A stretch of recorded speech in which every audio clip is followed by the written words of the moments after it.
Ron DeSantis is threatening legal action against the Biden administration for reportedly flying more than 70 flights filled with migrants from the Mexican border to Jacksonville, Florida. Come here, we'll provide buses and provide them. I will send them to Delaware and do that. I mean, if he's not going to support the border being secured, then he should be able to have everyone there. Send them to Delaware. Join us right now with reaction is Brevard County, Florida Sheriff Wayne Ivey. Wayne, good morning to you. Good morning. Thanks for having me. You and I were just talking during the break, and it sounds like it's close to 80 flights that so far have been flown by the administration into Florida. But it's not like they're telling the DeSantis administration, hey, we've got a flight into Jacksonville. No, they do it under the cover of darkness. They don't tell anybody. Right.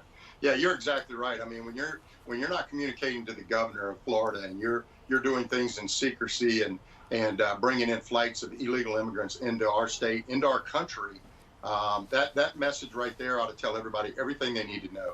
Nothing this administration does anymore surprises me. In fact, Steve, I personally believe they are now co-conspirators in bringing thousands and thousands of illegal immigrants into our country.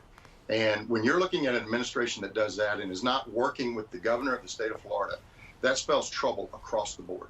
What about the fact, Wayne, that, the thousands of people and a lot of kids, thousands of kids being flown into Florida, they're going to wind up in the Florida school system. There is a tax burden involved in that, where if the administration, the Biden administration, is going to send kids to Florida for an education, you would think that they probably ought to reimburse the state of Florida. Well, there's no doubt. They ought to be communicating with the state of Florida. They ought to be reimbursing. But again, we've said this over and over. Illegal immigration doesn't stop at the border. It filters into every community. It filters in, just like you said, in taxing. It filters in drug increases, gang activity, everything. And I'll be honest with you, it's why close to 100 sheriffs from across the country joined together to do protectamericanow.com. We've had enough. We are all standing up saying enough of this, because it's not just happening in Florida. It's happening everywhere across the country. The governor's right. If he needs me to drive some of them up to Delaware, we'll be glad to do it. But the governor's right. We need to close our borders. We need to protect this country and protect our American citizens. Well, how about it sounds like a lot of these migrants are on the honor system because there's such a flood at our southern border. There was a case last week down in Florida where a 24-year-old Honduran man had been posing as a 17-year-old. He'd stolen somebody's identity. There's the guy right there. And then he winds up being taken in by a family in the Jacksonville area. This guy was flown into Jacksonville reportedly, and then he kills the guy who took him in. Exactly.